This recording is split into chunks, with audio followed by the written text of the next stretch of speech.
add up. We've got to be honest with people. We've got to face the facts. That's what people want.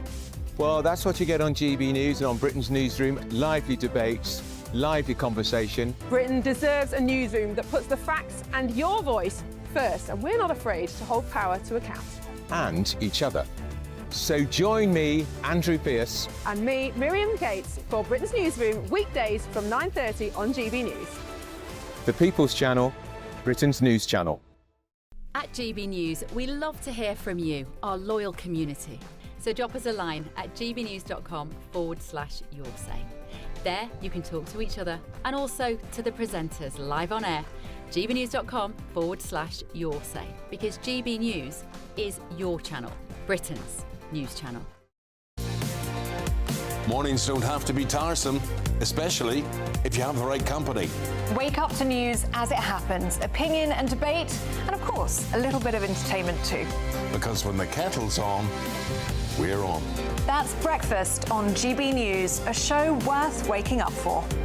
Every morning from 6 a.m. Only on the People's Channel, Britain's news channel. We'll spread the news, you spread the word.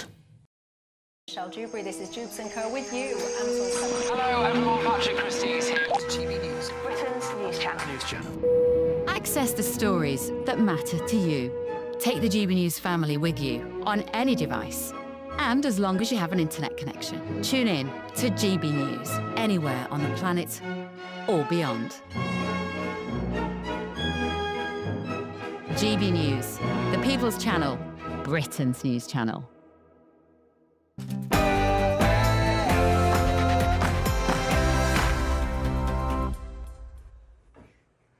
On The Late Show Live tonight, what do the Americans make of Farage derangement syndrome?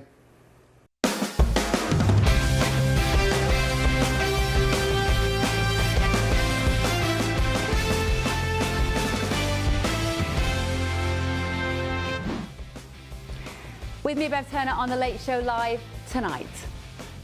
You've heard Nigel Farage of Nigel Farage and Reform. As Farage said, just Farage, to fight reform or reform. Nigel Farage is the star of Labour conference, but he's hit back. And earlier today, he told me this. The level of obsession, speech after speech from every single cabinet minister, I promise you, quite unlike anything I've ever seen or heard in my entire lifetime of following politics. Now, on to content. And he slammed the Prime Minister. Insightful. I think he descended into the gutter. I think he took the rest of his cabinet with him. Plus, he had this chilling warning. But if you incite in this way by calling people racist, surely that has shades of what happened to my late friend Charlie Kirk, who they constantly called racist and Nazi, bigoted, transphobic, all of those words. And I genuinely am fearful. We'll have that full interview with you in just a moment. Also, I put to one Labour MP that they're now trying to out-reform reform. That somebody in my area has recently painted a Union Jack on the front of their house. On the lamppost outside my house is a flag. I drive all the way to my daughter's house in the constituency and there are flags on every lamppost. There's a flag in my bar at home, and when there have been sporting events, I've even dressed up as the... We're also going to be diving headfirst into the stories from tomorrow's newspapers hours before they hit the shelves. We are live in Washington, just yards from the White House, bringing you the stories that America is talking about. Also, tonight, this. It's tiring to look out at combat formations, or really any formation, and see fat troops. Secretary of War Pete Hegseth rallies hundreds of top generals to set his warrior agenda.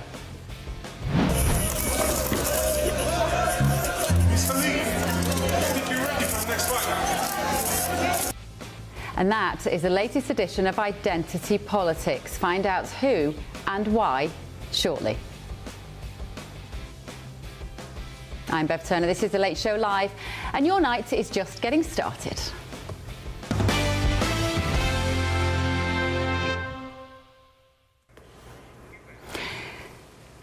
So today at Labour's party conference, the star of the show wasn't even there.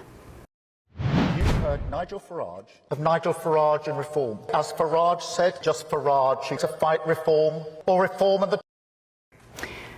So Keir Starmer is suffering from Nigel Farage derangement syndrome, and it wasn't just the number of attacks, it was the nature of them. When was the last time that you heard Nigel Farage say anything positive about Britain's future? He can't. He doesn't like Britain, doesn't believe in Britain, wants you to doubt it just as much as he does. So he resorts to grievance. They all do. And it got even worse. Is Nigel Farage a racist? I answered your question. I'm not going to play the man. I'm playing the ball as our leader did. I will leave it for the public to come to their own judgments about someone who once flirted with Hitler Youth when he was younger. Playing the man, not the ball, which was a bit silly, wasn't it, Deputy Prime Minister?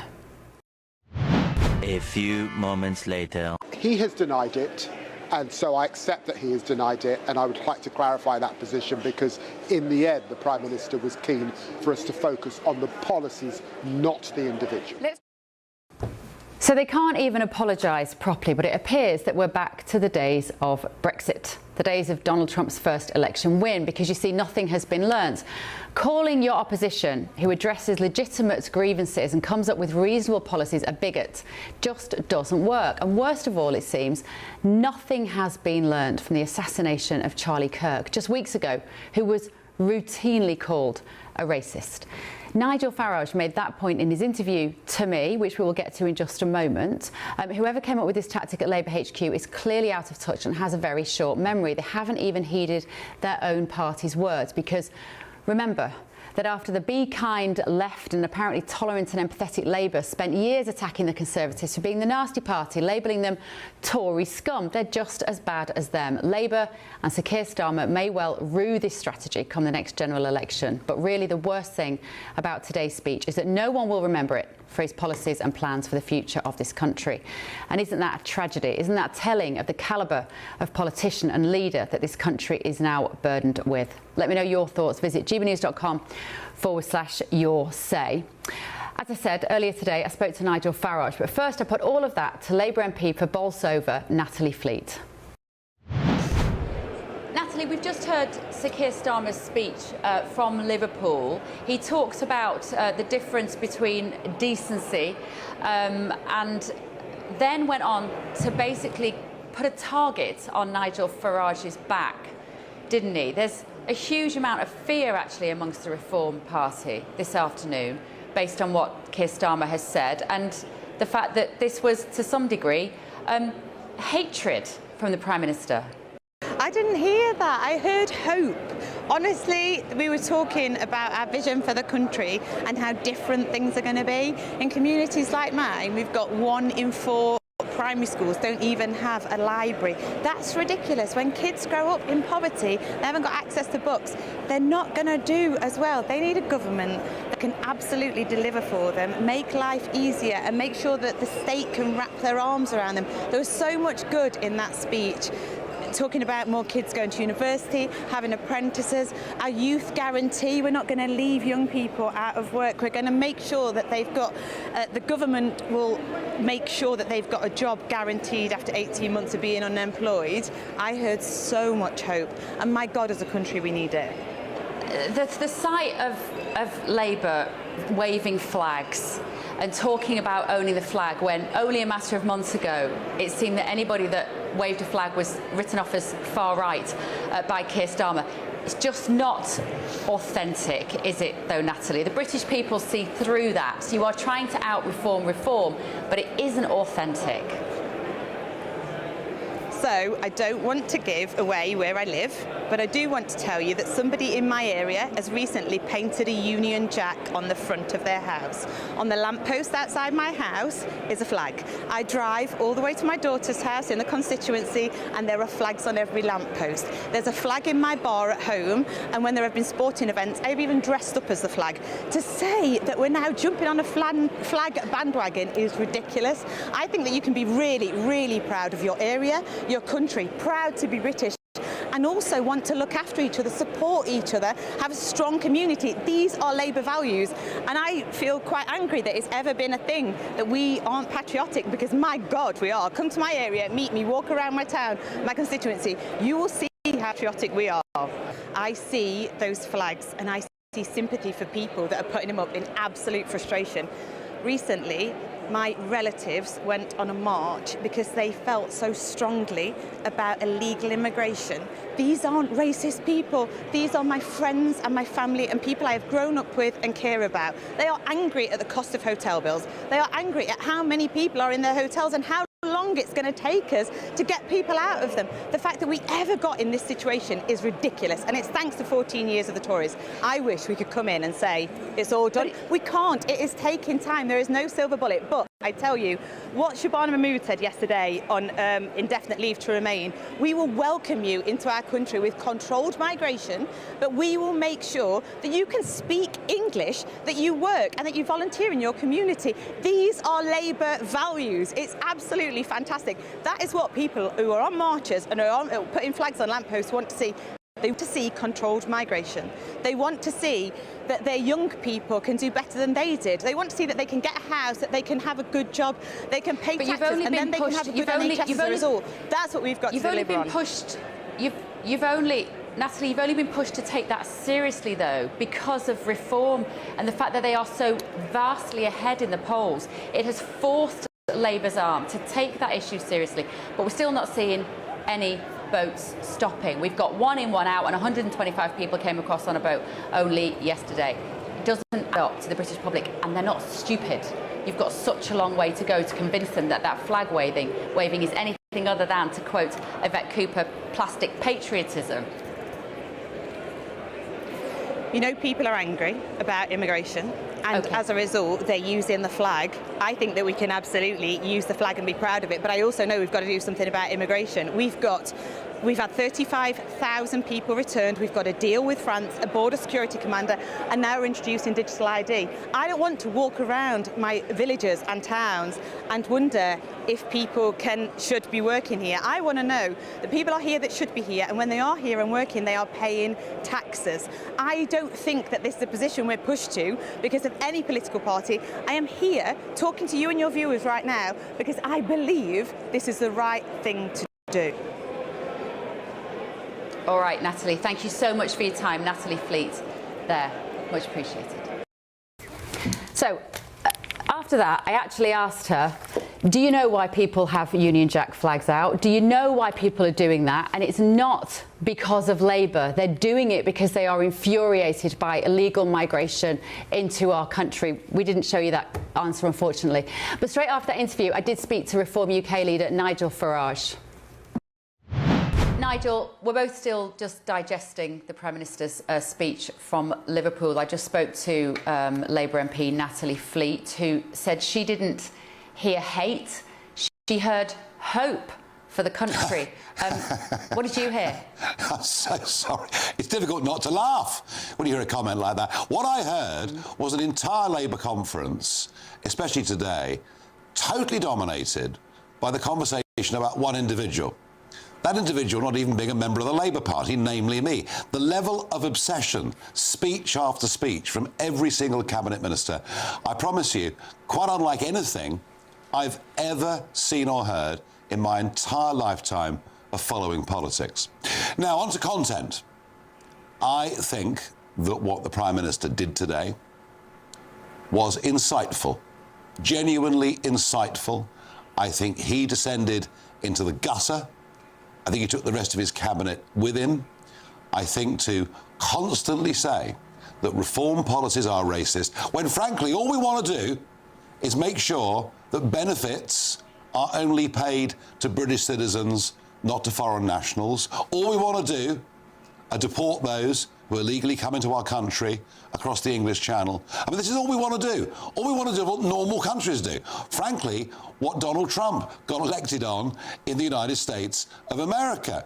And to constantly call us racist, he even dared at one point to start suggesting there was prejudice on the basis of skin colour, something for which there is absolutely not a single shred of evidence. And here's my worry, Bev. You know, I'm big enough and ugly enough and have security and all the rest of it to look after myself. But if you incite in this way by calling people racist, surely that has shades of what happened to my late friend Charlie Kirk, who they constantly called racist and Nazi, bigoted, transphobic, all of those words. And I genuinely am fearful. I'm fearful for our elected officers around the country. I'm fearful for our campaigners. I think, frankly, what Starmer has done is despicable, beneath contempt.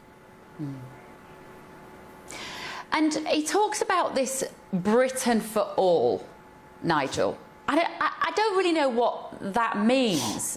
Do you understand? It's just such an empty phrase. You can't say in one breath that reform policies on mitigating migration are racist and then talk about having a Britain for all. And I don't think the British people are stupid. I think they can see right through this trying to be both sides of this really tricky argument.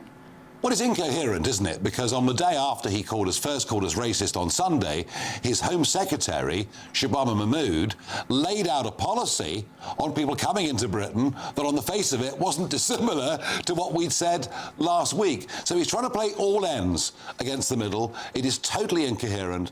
The one thing that's really clear from this Labour conference is there is no plan. There is no clear vision. There are just a series of platitudes and sound bites. There's no meaning whatsoever. And I personally believe that he's made the biggest mistake of his political career. You know, if you say that wanting to control immigration is racist, you are insulting and abusing over half of this country. I don't see how he rose back from that. And I believe all of this was a desperate last throw of the dice for a Prime Minister just a year into his term, who is now the most unpopular Prime Minister ever recorded in modern times. We've got another bit of that interview which we're going to show you in the next part of the programme as well. But I'm delighted to say, back in the studio now, back here in Washington, I'm joined by political commentator Stephen Kent and Democrat strategist Malbert Smith. Gentlemen, I don't know how good you are on British politics. You've both been well aware, haven't you, today, of what's been happening at the Labour Party conference. You're both well aware of who Nigel Farage is. You're both well aware of the easy comparisons between Trump derangement syndrome and Farage derangement syndrome, which we're seeing rather a lot here, Stephen. Let me come to you on this issue of the left causing hate and being incredibly divisive and difficult. When you watch some of this, is it a surprise to you that it's happening in the UK as well as it did here? Well, no. I mean, we certainly reflect each other on most things, but you know, the left in the UK is really no different than the US. When we were going through the racial reckoning of 2020, that jumped right across the Atlantic and started affecting British politics.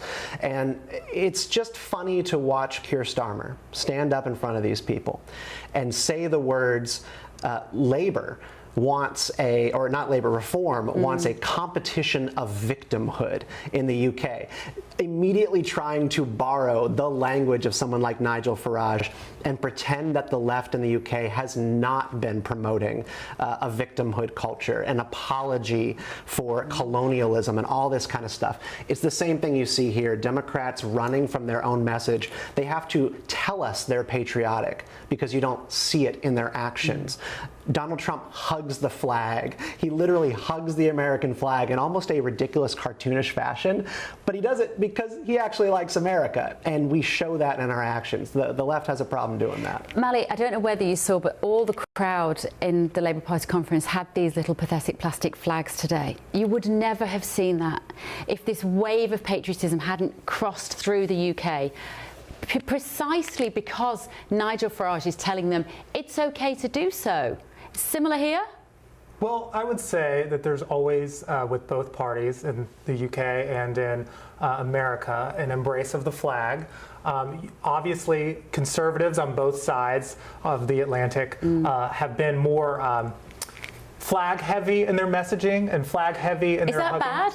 No, I don't think it's bad. I think it's a little, though, hypocritical when, not speaking on the UK front, but on the US, Trump can hug the flag, but if he tweets out to his Attorney General, Pam Bondi, who is his personal lawyer, that we need to prosecute his enemies, and we have the District Attorney in Virginia step down, and then he emplaces it replaces him with another one of his personal lawyers. This is another one of your really master. No, this is no. You are deflecting you are deflecting in an egregious way to a separate topic. This is a guy who went to court multiple times when Democrats tried to throw him in jail. But we're talking about a Democratic Party that in Fairfax, Virginia, and in Oklahoma were banning and passing ordinances against flying American flags in public, because during the summer of 2020 on to 2023, it became part of the left's ideology that flags were unwelcoming to outsiders. They were unwelcoming to the immigrant, despite that people risked their lives to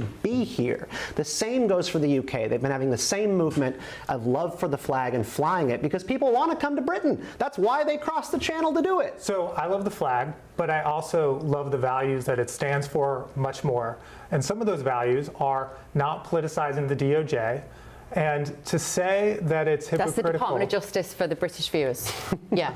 To say that it's hypocritical that Republicans were incredibly concerned about weaponization of government, but now we don't see them saying anything about the president personally tweeting out an enemies list, which he told us he was going to have, by the way. He hasn't kept many of his promises. He hasn't kept his promise to bring down inflation. He hasn't kept his promise to increase job growth. He hasn't kept his promise to bring down drug prices, but he has kept his promise to have a government fully devoted to enacting his own revenge. Well, let's take it back to the UK, if we can, just for a minute. When you hear the Prime Minister mention Nigel Farage. I mean, you know, Nigel Farage only has a few seats. People love him. In Parliament. But there was a poll that was out just today, I think it was. It was a More in Common poll. Let me just tell you, if there was an election today in the UK, to give you an idea, fellas, Reform would win 373 seats in our Parliament. Labour would get 90. The Lib Dems, you may not have heard of them, they'd get 69, and the Conservatives would get only 41. That is a thumping majority that Reform would get. So what would you do in that situation? As a Democrat strategist, Mally, would you have said to Starmer, just don't mention him, stop mentioning him? The more you mention Nigel Farage, the more you're putting him front and centre in people's minds. I think you have to mention him, but you have to balance that with having a program and policy agenda that speaks to the country's future. So you need to refocus it and say, look, it's not personally to Farage, it's about the values he represents, and I want a Britain that's stronger. It sounds like from the clips we saw that I think he went too far on the personal attacks and wasn't able to shift that into a larger But I think that's because he can't, you know, the ideologies are so separate. When Nigel is talking about, when Nigel Farage is talking about like tightening up our borders, they keep trying to say that in Labour, but they're doing nothing about it. They've taken all the 20% sides of 80-20 issues, whether it's immigration, whether it's crime, free speech, all of it. We've got to take a quick break, fellas, but don't go anywhere. You're going to be with me until 2 o'clock in the morning, still ahead on The Late Show. Secure borders are also vital for a decent, compassionate country. Controlling who comes here is an essential task of government. We will look at what Sir Keir Starmer did lay out as his vision for Britain. We'll be talking about that, but also, coming up shortly, not staying to listen to the leader's speech, I don't think you could be more disloyal in public if you tried. A bit more from Nigel Farage as he addresses Labour's leadership crisis and the fact that Andy Burnham apparently snuck out before the speech. More on that shortly. This is The Late Show Live, only on GB News.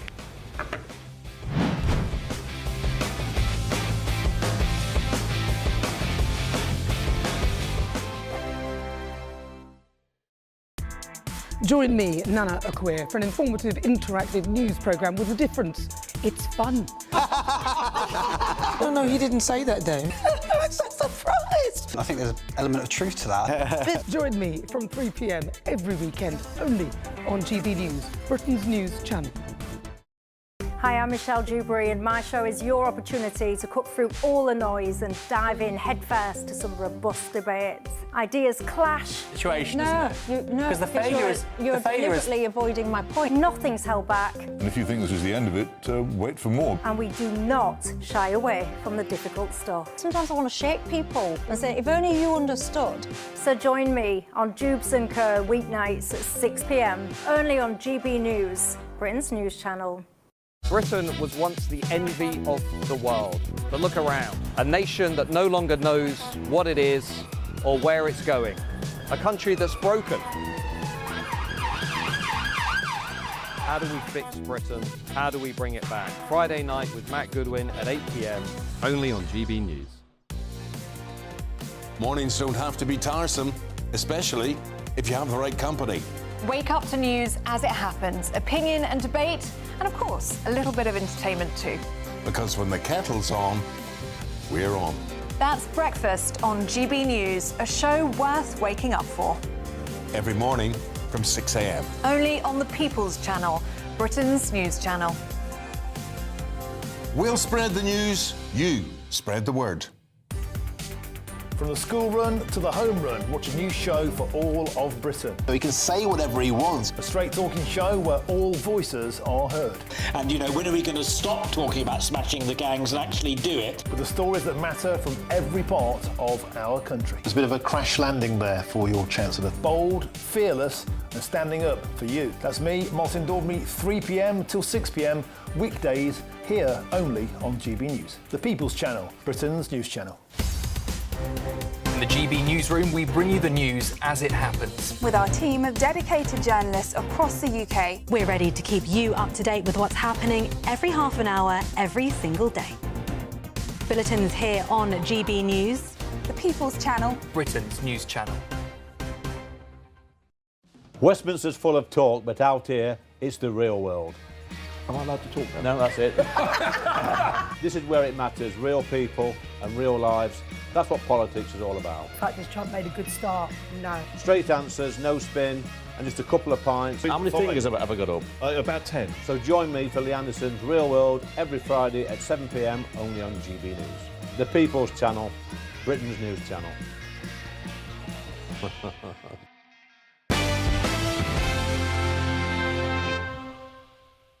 It's tiring to look out at combat formations, or really any formation, and see fat troops.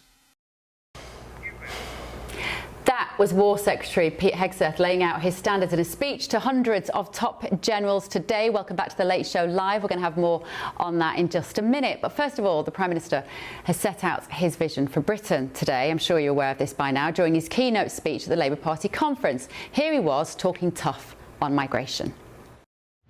Secure borders are also vital for a decent, compassionate country. Controlling who comes here is an essential task of government. And there's nothing compassionate or progressive in a vile trade that loads people into overcrowded boats, puts them in grave danger in the Channel, and ultimately exploits human desperation and hope. So mark my words. We will stop this. We will smash the gangs. We will crack down on illegal working. We will remove people with no right to be here. And we will secure Britain's borders.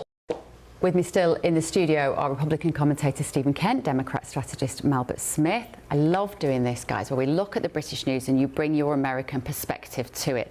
Migration, hot topic here, Stephen, but apparently solved, fixed by Donald Trump. Does it look like you're going through a time machine and seeing what things were like here just a few years ago? It's really fascinating watching liberal politicians rush to the middle on these positions.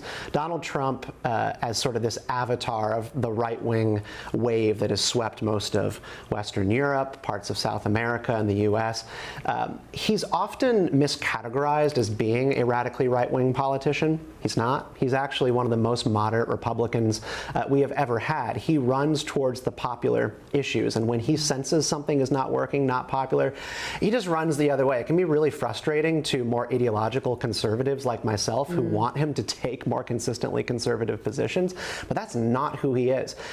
Keir Starmer. How has he managed that out of interest? Because one of the criticisms of Keir Starmer is that he lives in his Westminster bubble. How has he done it? Well, it was in the campaign when Donald Trump first ran. He said, "I'm not running to be president of the Conservative Party. I'm running to be president through the Republican Party." Basically saying to voters in the 2016 primary, I'm a Republican, not a conservative, and that's what this party is supposed to be about, a battle of ideas. So, you know, conservatives like myself have never gotten everything we want out of this guy, and the left treats him like the Antichrist, but he's remarkably moderate.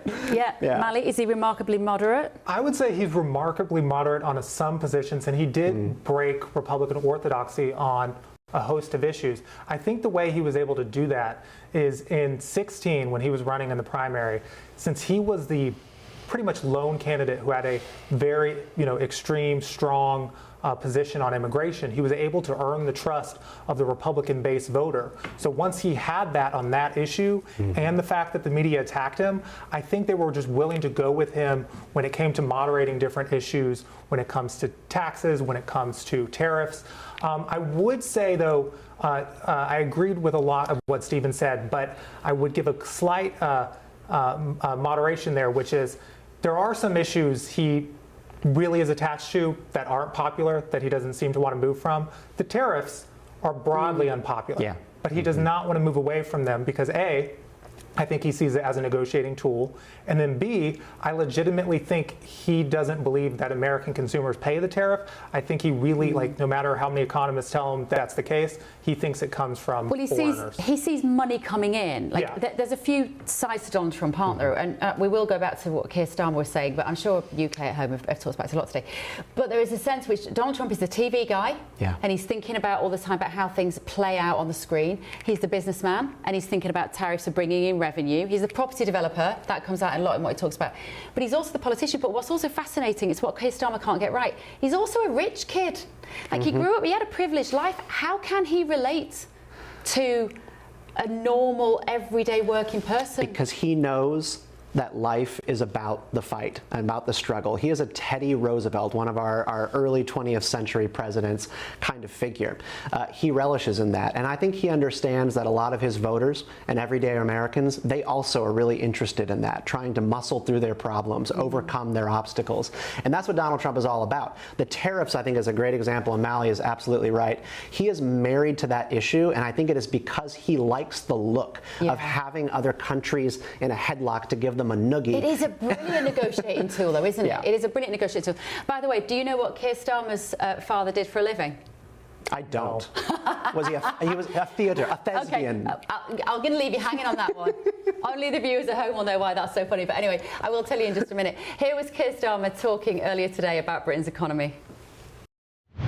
You could choose industrial policy, government and business bringing the future closer. British graft backed everywhere, from the steelworks in Scunthorpe to the data centres in Essex and the wind farms of South Wales. You can choose to unleash British enterprise, strip out bad regulation, confront the blockers that strangle a thriving private sector. The most important thing we need for every community to stand more proudly on their own feet. You can choose to challenge the outdated dogma and say with one clear voice that public investment does not crowd out private, that we should invest more outside London and the South East, and that a more secure labour market with stronger workers' rights will be better for productivity. And conference, you can choose to rebuild our public services, choose investment over austerity. That's the choice we made at the last budget. A hard choice, difficult decisions on taxation, but conference, that's the choice that we made. Now, Stephen and Mali, I don't know how expert you are about steelmakers in Scunthorpe, for instance, but the principle remains. Do you know where Scunthorpe is? No. Do you know what steelworks is? No. Okay. Which also relates to Keir Starmer's father, but we'll come on to that in a minute. What he's talking about there is the economy, and this idea that we're going to grow the economy, we need growth. We are now hearing along the line there's going to probably be some tax rises. The British people cannot take any tax rises. Donald Trump repeatedly talks about the fact that his economy is doing really well here. Is it, Mali, and what can we learn? Don't get me started, Bev. So he ran on two essential promises, to get immigration under control and to improve the economy. On immigration, I think you can say he's had success at closing the border. I don't agree with what ICE is doing in a lot of instances, but success there. On the economy, it has been an abject failure. He said he would bring inflation down. Inflation has gone up. It peaked under Biden, but then it was going down. And then under Trump, it's gone up from 2.4%-ish to about 2.9%. He said that we would have robust job growth. The job growth was so bad, he fired the BLS commissioner because he didn't like the data.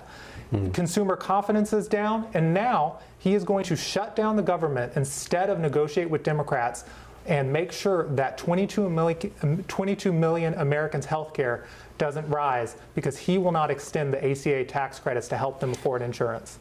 Stephen, go on. I'm sure you've got a different take on the economy than that. Well, I don't want to go too hard against Mally on this. Donald Trump's economy has not been what it could be if he took a more orthodox Republican approach to managing the economy. The stock market has a wet blanket over it called tariffs. People don't know where to put their capital in Donald Trump's economy. He is constantly talking about tariffing this business and tariffing that. Nobody knows where to invest, and it has caused a huge amount of stagnation. We are basically where we were when Biden left office. You've had decent growth here, haven't you, compared to the UK? It's anemic. It's not what it should be. And I'm not a Trump flack. Like, I'm not going to just say it's amazing. There's so much more that could be done, but he is married to these weird economic positions that don't work. You've also had your interest rates come down recently, which is something we've been desperate to do in the UK. But then that's the Federal Reserve making that decision through politically. Incredible coercion, but yeah. And the interest rates would have potentially gone down sooner if Trump's tariffs weren't inflationary. Okay, interesting. Right, thanks, fellas. All right, still to come this evening. Do get in touch with me, won't you? gbnews.com/your say, but still to come tonight.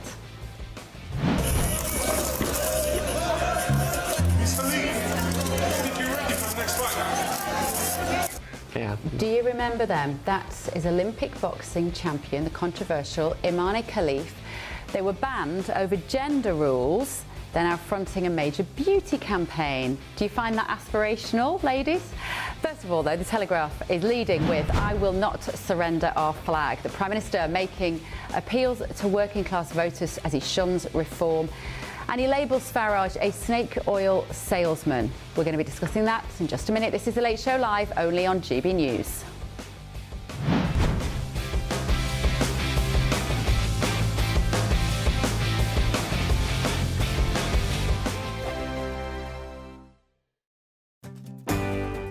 I'm Michael Portillo. This is GB News, the People's Channel, Britain's news channel.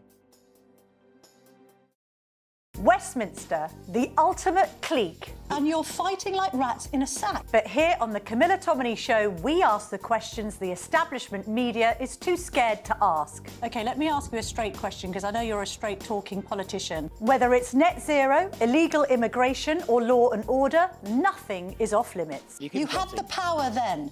Yeah, as I and say, now you've lost it. That's the Camilla Tominey Show, a politics show that's fearless. But no, let me finish my question if you don't mind, because it is my show. Sundays at 9:30, only on GB News, the People's Channel, Britain's news channel. Miriam, you can't be serious. Scrapping the triple lock on state pensions? Madness. Andrew, we just can't carry on pretending. The numbers just don't add up. We've got to be honest with people. We've got to face the facts. That's what people want. Well, that's what you get on GB News and on Britain's Newsroom. Lively debates, lively conversation. Britain deserves a newsroom that puts the facts and your voice first, and we're not afraid to hold power to account. And each other. So join me, Andrew Pearce. And me, Miriam Gates, for Britain's Newsroom, weekdays from 9:30 on GB News. The People's Channel, Britain's news channel. At GB News, we love to hear from you, our loyal community. So drop us a line at gbnews.com/your say. There you can talk to each other and also to the presenters live on air. gbnews.com/your say, because GB News is your channel, Britain's news channel. Westminster's full of talk, but out here, it's the real world. Am I allowed to talk now? No, that's it. This is where it matters, real people and real lives. That's what politics is all about. In fact, has Trump made a good start? No. Straight answers, no spin, and just a couple of pints. How many fingers have I got up? About 10. So join me for Lee Anderson's Real World every Friday at 7 p.m, only on GB News. The People's Channel, Britain's news channel. From the school run to the home run, watch a new show for all of Britain. He can say whatever he wants. A straight talking show where all voices are heard. And, you know, when are we going to stop talking about smashing the gangs and actually do it? With the stories that matter from every part of our country. There's a bit of a crash landing there for your Chancellor. Bold, fearless and standing up for you. That's me, Martin Daubney, 3 p.m. till 6 p.m. weekdays here only on GB News. The People's Channel, Britain's news channel. I'm Stephen Dixon, and thanks for joining us on GB News, Britain's news channel.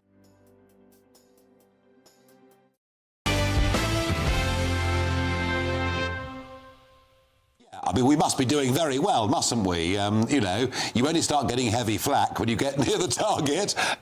We're certainly getting that. I think the level of obsession surprised me. That was me talking to Nigel Farage earlier today. We're going to play you a bit more of that in just a moment. But first of all, let's take a look at some of the newspaper front pages here from Washington in collaboration with London. The Daily Mail is leading on the day Labour dragged politics into the gutter. This is because Keir Starmer attacked Nigel Farage personally. In fact, any MP at the Labour Party conference couldn't wait to throw mud in Nigel's direction, and it was really unseemly, frankly. The Daily Telegraph are leading with, "I won't surrender our flag." So the Prime Minister has now decided that the flag belongs to Labour, even though they've basically been forced in that direction because of the British people being angry about certain issues. And he called Farage a snake oil salesman. The Daily Express are going with, "I can clean up the almighty mess." Next, Prime Minister Kemi Badenoch saying only the Tories can take the tough decisions Britain needs, attacking dangerous Labour and warning that Nigel Farage would blow up the economy. And the Washington Post is leading with government shutdown set to begin overnight. Okay, so this is a bit of a mystery to most of our British audience. I'm going to find out from my panel what this means. This is about Congress here in DC hitting an impasse, and the Senate will be voting next Tuesday about government funding measures. We will explain all of that to you in just a moment. The New York Post is leading with Pete Hegseth demanding that troops meet male-level physical standards. I loved his speech today. I thought it was absolutely hilarious. We're going to be playing you a little bit of that and discussing it as well between now and 2 a.m. Let me know your thoughts on the front pages. Visit gbnews.com/your say, and let's bring in a voice from London, comedian Paul Cox, to discuss these along with my panel, Stephen Malley, who is still with me in the studio. Paul, great to see you. What should we start with? Should we start with Pete Hegseth talking about troops and saying they just should not be fat? You would never hear that language in the UK. No, it's so refreshing though, isn't it, Bevan? By the way, lovely to see you. First time working with you on a US show. This is great, isn't it? This is fantastic. But yeah, Pete Hegseth there saying exactly like you say, saying the sort of thing we could really do with in the British political arena, which is just straightforward, to the point. We shouldn't have overweight. I mean, I think he's specifically talking about generals, but soldiers in general should not be overweight. They should essentially be fighting machines. And we've become squeamish about what the armed forces are for, either here in the UK or within the US. They are to defend the country and they need to be fit to do so. He's absolutely right. We've got about 10,000 troops in the UK that aren't actually fit to go out and serve. Paul. Let me bring in our panel here. Mally, do you appreciate the language that Pete Hegseth used about fat soldiers? Well, I got to ask him, you know, it seems like he's worried about having fat subordinates, but does he care about having fat bosses? Because I think President Trump is a little overweight. And there Shots it is. fired. And there it is. That was pretty good. Paul, there you go, Paul. There is the left. They just can't resist it, can they? They just can't resist the Democrats just taking a little personal pop at him. But no, you're not coming in now. You've got to shush a minute. I'm going back to London. I'm in charge here. You shush. Go on, Paul. I mean, by the way, Donald Trump's not that fat, is he? I mean, he's doing a great job. He's 80. He's 80 years old. He plays. Wow. He plays golf every day. I mean, or whatever he can. Derangement syndrome. Well, I don't think it is. Do you know what? I just don't think we should be body shaming Donald Trump. One thing we can afford to body shame, though, is people that we need to physically defend our countries. And if they're overweight and, you know, as a result of that, they're unable to fulfil their requirements, then they are surplus to requirements, aren't they? Yeah, I think so. Go on, Mally. I would say to jump off that, I mean, President Trump would never know that because he faked a bone spur injury not to serve in our military. So he never had to be in shape. Again, and there we go. There's Everything the I've personal said is attack. factual, but there's the personal attack. It's the Mally pivot to other topics, but no, it's quite hard to keep on top of him. I can't lie. It's a tough one with you. I think this is a really interesting issue, mainly because the issue of weight requirements and exceptions that they've made in the military is something that is new in the past 6 years. We have a recruiting issue. People are not signing up to actually join the military. There are probably some cultural reasons for that. And so standards were loosened to make it more optional for people to join. And so at the same time, they are tightening the culture, getting back to this warrior ethos. They are also trimming down those requirements. So it's going to be less people getting into the military and a lot more people meeting their chin-up requirements. Let's get back to our warrior in London, Paul Cox. Let's talk about Daily Telegraph. I won't surrender our flag. I mean, what is Keir Starmer even talking about? Until recently, the flag was a symbol of the far right, and today they're all there practically wearing Union Jack underpants in Liverpool. That's such a good point, Bev. Look, what's happening here is every single thing Nigel Farage and, of course, his followers are doing is now threatening the very existence and ethos of Labour. They don't know how to tackle this. So what they're now trying to do is take the flag back, but it isn't theirs to take back. They've spent so long pushing multiculturalism, DEI, globalisation, anything other than England or Britain at the British people. They have no right now to say that they're going to reclaim the flag. What are they going to reclaim the flag for? These people are the least British people in the country. Keir Starmer has done more trips overseas in this first year and a bit of being in Number 10 than any other Prime Minister in history. He is so happy on the global stage. It feels like he's ashamed, frankly, of our flag most of the time in his behaviour, and suddenly it all feels a bit rich that they're all there saying, you can't have our flag. It's also, frankly, a bit pathetic anyway. Paul, I don't know if we're keeping you for a little bit longer. If we got time to do one more story, let me see if we do. What time is it? Okay, right, let's do one more then. Let's talk about this government shutdown. Now, this, Mally, requires some explanation. Here we go again. Oh, God. Well, I'll take it and just do some basic 101 on the U.S. government. Set the table. Set the table. I won't get into my partisan talking points. So the U.S. government has to pass a government funding bill to keep the doors open, keep the lights on. Usually we'll set it to a specific date. We'll say money will run out on X date. And because the U.S. politics has gotten so divisive under Trump, Biden, everyone, it's been a problem where it takes to the very last second for the parties to get together and come up with some. And what I want to add on to that is, like, every 2 years, this is in the news cycle. We're sort of look at apocalyptic news cycles every 2 years when the government is going to shut down, and depending on who is out of power, they change sides on who's okay with the government closing. For me, I came up in politics in the 2010s during the Obama administration, and the Democratic position when the Republicans were very eager to shut down the government to stop Obamacare from being realized. This was something that was going to kill thousands of Americans. It was going to result in a holocaust of life. But now, like, there's a little bit more of a cognitive dissonance on the left. They're okay with the government closing because it's not going to be funding fascism, and it's not going to be funding ICE detentions. They both have their talking points on this, but what's weird is that the Democrats are entertaining a shutdown for the first time I've ever seen in my life. So making political capital out of it. Paul Cox, we have to say goodbye to you for now. You will be back with us, though, a little bit later. And thank you, guys. You're staying with me as well. Keep me company until 2 a.m, 9 p.m. here in Washington. Still to come this evening on The Late Show Live. White men, something is broken.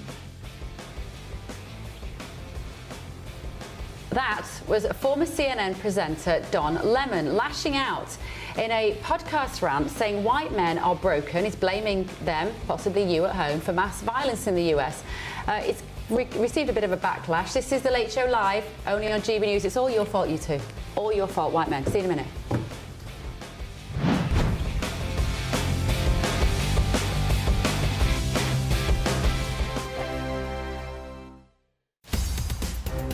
In the GB Newsroom, we bring you the news as it happens. With our team of dedicated journalists across the UK, we're ready to keep you up to date with what's happening every half an hour, every single day.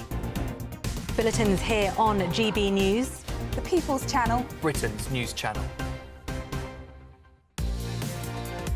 Mornings don't have to be tiresome, especially if you have the right company. Wake up to news as it happens, opinion and debate, and of course, a little bit of entertainment too. Because when the kettle's on, we're on. That's Breakfast on GB News, a show worth waking up for. Every morning from 6 a.m. Only on the People's Channel, Britain's news channel. We'll spread the news, you spread the word. Westminster's full of talk, but out here, it's the real world. Am I allowed to talk now? No, that's it. This is where it matters, real people and real lives. That's what politics is all about. The fact is Trump made a good start. No. Straight answers, no spin, and just a couple of pints. How many fingers have I got up? About 10. So join me for Lee Anderson's Real World every Friday at 7 p.m. only on GB News. The People's Channel, Britain's news channel. At GB News, we love to hear from you, our loyal community. So drop us a line at gbnews.com/yoursay. There you can talk to each other and also to the presenters live on air. gbnews.com/yoursay, because GB News is your channel, Britain's news channel. Join me, Nana Akwe, for an informative, interactive news programme with a difference. It's fun. No, he didn't say that, though. I'm so surprised. I think there's an element of truth to that. Join me from 3 p.m. every weekend, only on GB News, Britain's news channel. You want to know what's really going on in the corridors of power? Labour don't know what to do with you half the time, and that makes you quite lethal in the chamber. Get behind the headlines with Chopper's Political Podcast. Join me, Christopher Hope, as I sit down with the great and the good of British politics. We'll see where this ruling takes us. These are the stories shaping our nation. Chopper's Political Podcast, available now on all platforms. Listen in and stay ahead. Hi, I'm Michelle Dewberry, and my show is your opportunity to cut through all the noise and dive in headfirst to some robust debates. Ideas clash. Situation, No, Because the failure is... You're deliberately avoiding my point. Nothing's held back, And if you think this is the end of it, wait for more. and we do not shy away from the difficult stuff. Sometimes I want to shake people and say, if only you understood. So join me on Jubes & Co. weeknights at 6 p.m. only on GB News, Britain's news channel. Accept a shutdown, ever. Welcome back to the Late Show Live. Now, do you remember Olympian Imane Khelif? Well, they won gold in Paris in 2026 at the Olympics in the boxing match, obviously. Then boxing introduced a mandatory gender test, and they haven't competed since. Well, they are back now with a major beauty campaign. Imane is, of course, Algerian, and they are now the face of, how do you pronounce that, fellas? BEL*NCO. Bell & Co? Anyway, she's told critics, they said boxing wasn't for me. Now they say I'm not enough for beauty, and I proved them wrong. I don't know if we've got a clip of this we can show you. OK, let's get the panel's reaction. Here we go. We're going to play the clip. Here we go. Oh, we haven't got a clip. Well, I watched it so that all of you didn't have to. It was the most narcissistic social media video I have ever seen. Oh, that's saying something. It's really up there. They said I couldn't be a boxer and beat up women. They said I couldn't be a beauty queen, but I bought makeup and put it on my face. It's just this, oh, everybody's against me. I'm breaking all the rules and people are going to pay me millions of dollars to do it. It's pathetic, and Imane should be ashamed. So, Mali? Well, I'm going to sound like a Republican. She should just get her money, have a good time. I mean, I think, you know, if folks want to pay her for a makeup ad, that's not my choice. Bev was using they, thems. You're using she. It's a he. The thing is that she was born a woman and is never identified as trans. This is the issue. We have to be, I think, quite clear with this. Is that this they, them? She isn't. She would consider herself female. Is this an intersex person? Yes. Okay. So XY chromosomes, which is why she won't do the gender test. Now, in the ring, she looked very much like a man to me. She can hit like a man, and I think the woman who was receiving the punches also would agree with me that she hits like a man. And then when she'd won and she was on the shoulders of her trainers, it was a very masculine image. I just think the outcry was such that boxing literally changed their rules that you had to do a gender recognition test. But to then capitalise on this is so tough. Boxing is the toughest sport too because it's so physical. And you know, if you beat someone in basketball, you're not going to potentially physically be injured. I think. Yeah, possibly. Yeah, but I'm just saying, like this is not like boxing. The stakes are so high, and this is tough. And I don't mean to be crass about the gender stuff because like the intersex exception is the 0.5% of 0.5% exception that confuses this whole debate when we're talking about transgender issues in sports. People say, well, there are people who are, you know, born somewhere in the middle. That's absolutely true. Statistically insignificant amount, and then when they do make news, we rip each other's heads off in confusion because we don't know how to talk about these things. Yeah, absolutely. We've got more to come in the next hour, including...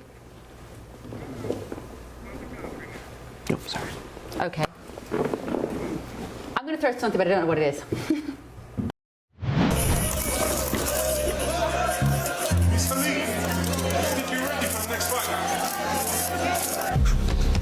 They said boxing wasn't for me. Cut. They said I would stop one day.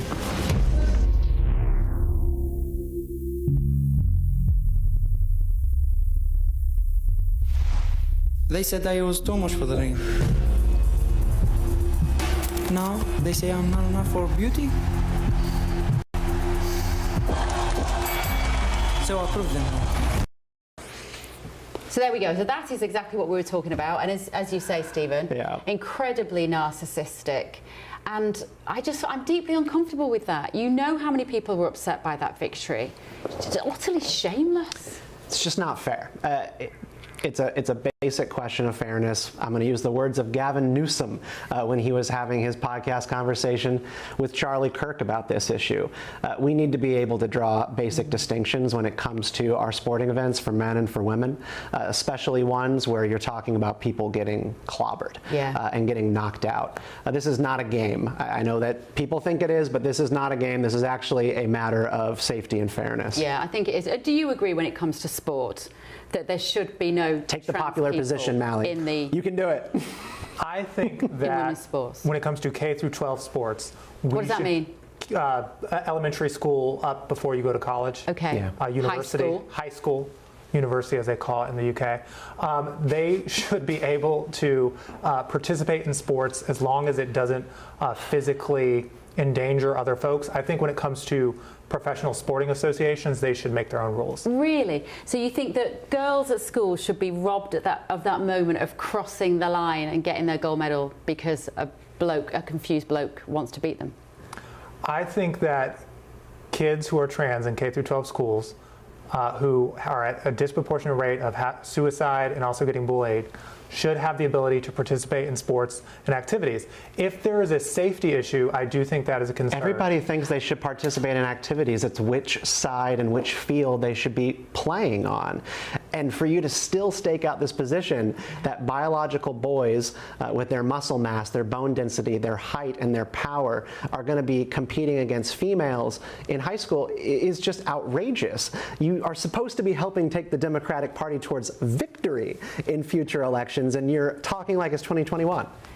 And surely if that person who is confused about who they are is suffering with their mental health, that should never trump the needs of those 29 other girls in that class who want to win a race. Look, I think that we should be able to find a middle ground here where folks who are trans kids in school can participate in after-school activities. Are you proposing a new league? But I also agree a men, a women's, and then an intersex league? Is that the solution you're asking for? You never know. It's just around the corner. We have got games now for people who are taking drugs, haven't we? So anything could happen, and also could happen here. Mally and Steve, thank you. More to come in the next hour, including... As a comment, so beneath contempt. It's so beneath contempt, I'm not even going to respond to it. That's Nigel Farage talking to me earlier and hitting back at David Lammy's comments. We will tell you what they were in just a minute. This is The Late Show Live. First, though, Alex Deakins with your weather.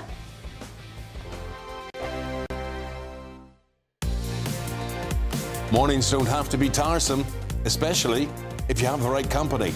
Wake up to news as it happens, opinion and debate, and of course, a little bit of entertainment too. Because when the kettle's on, we're on. That's Breakfast on GB News, a show worth waking up for. Every morning from 6 a.m. Only on the People's Channel, Britain's news channel. We'll spread the news, you spread the word.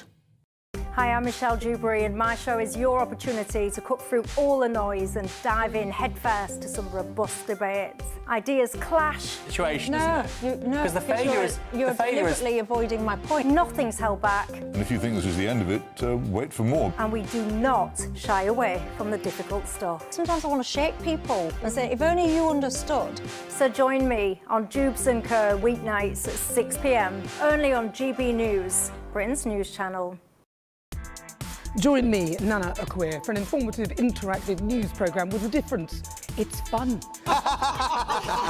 No, he didn't say that, though. I'm so surprised. I think there's an element of truth to that. Join me from 3 p.m. every weekend, only on GB News, Britain's news channel. At GB News, we love to hear from you, our loyal community. So drop us a line at gbnews.com/yoursay. There, you can talk to each other and also to the presenters live on air. gbnews.com/yoursay, because GB News is your channel, Britain's news channel. Westminster, the ultimate clique. And you're fighting like rats in a sack. But here on the Camilla Tominey Show, we ask the questions the establishment media is too scared to ask. OK, let me ask you a straight question, because I know you're a straight-talking politician. Whether it's net zero, illegal immigration or law and order, nothing is off-limits. You had the power then. Yeah, as I And say, now you've lost it. That's the Camilla Tominey Show, a politics show that's fearless. But no, let me finish my question if you don't mind, because it is my show. Sundays at 9:30, only on GB News, the People's Channel, Britain's news channel. From the school run to the home run, watch a new show for all of Britain. He can say whatever he wants. A straight talking show where all voices are heard. And, you know, when are we going to stop talking about smashing the gangs and actually do it? With the stories that matter from every part of our country. There's a bit of a crash landing there for your Chancellor. Bold, fearless and standing up for you. That's me, Martin Daubney, 3 p.m. till 6 p.m, weekdays, here only on GB News. The People's Channel, Britain's news channel.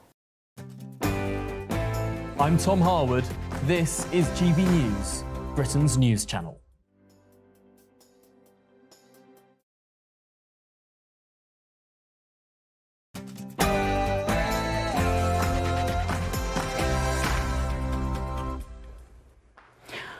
On The Late Show tonight, Nigel Farage derangement syndrome, why white men are the cause of all evil, and a mother taking off her clothes in court.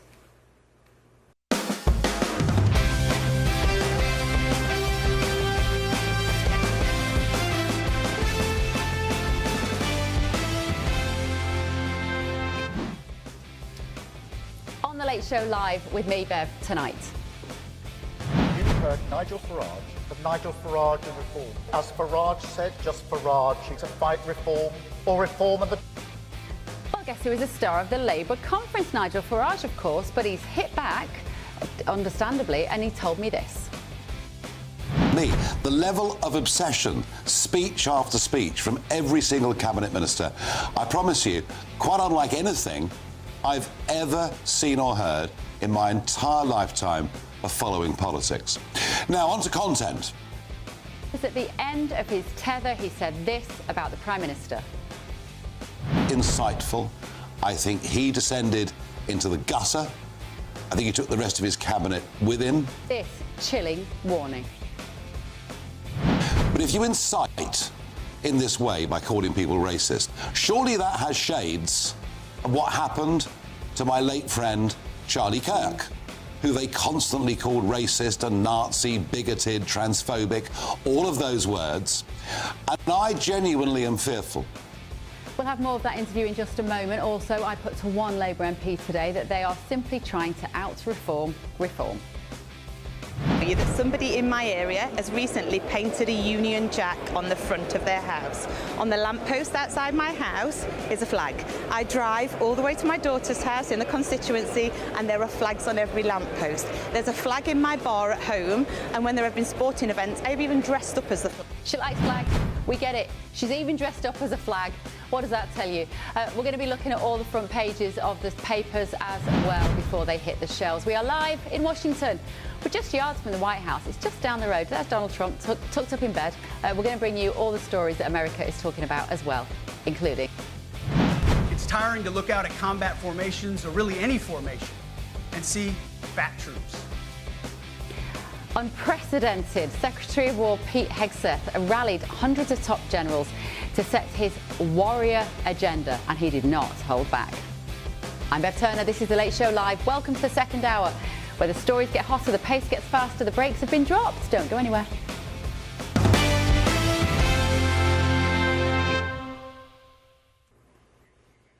Mally and Steve are still with me in the studio as well. Have they warned you we've got no advert breaks in this section, fellas? Ready. I hope you've been to the toilet. The greatness of the UK on display yet again. Yeah, exactly. We can do this without adverts. OK, so it was another day today where Labour's obsession with Nigel Farage was on full display. When was the last time that you heard Nigel Farage say anything positive about Britain's future? He can't. He doesn't like Britain. Doesn't believe in Britain. There's not a lot we can say positive about the country, Prime Minister, and it only got worse from there. Is Nigel Farage a racist? I answered your question. I'm not going to play the man. I'm playing the ball as our leader did. I will leave it for the public to come to their own judgments about someone who once flirted with Hitler Youth when he was younger. I think he said, that was our Deputy Prime Minister David Lammy, by the way, I'm not going to play the ball, I'm going to play the man, or I'm not going to play the man, I'm going to play the ball. And then he did. He did eventually apologise a little later in the day. He has denied it, and so I accept that he has denied it, and I would like to clarify that position because in the end the Prime Minister was keen for us to focus on the policies, not the individual. So earlier tonight, I sat down with Nigel Farage, who had this to say about Labour's leadership challenges. Apparently, Andy Burnham was seen leaving the building before Keir Starmer took to the stage to give his speech. I don't know what you make of that. I'm not sure if that's been verified yet. It's being reported in the press. Yeah. If so, what does that tell you, Nigel?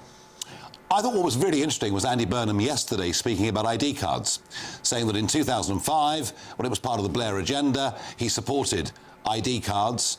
He now does not support the Starmer plan for digital ID cards. And what that tells you is, despite the massive majority the Prime Minister has got, he's going to struggle to even get that legislation through the House of Commons. And Burnham has opened up yet another front in his attack on the Prime Minister, and frankly, not staying to listen to the leader's speech.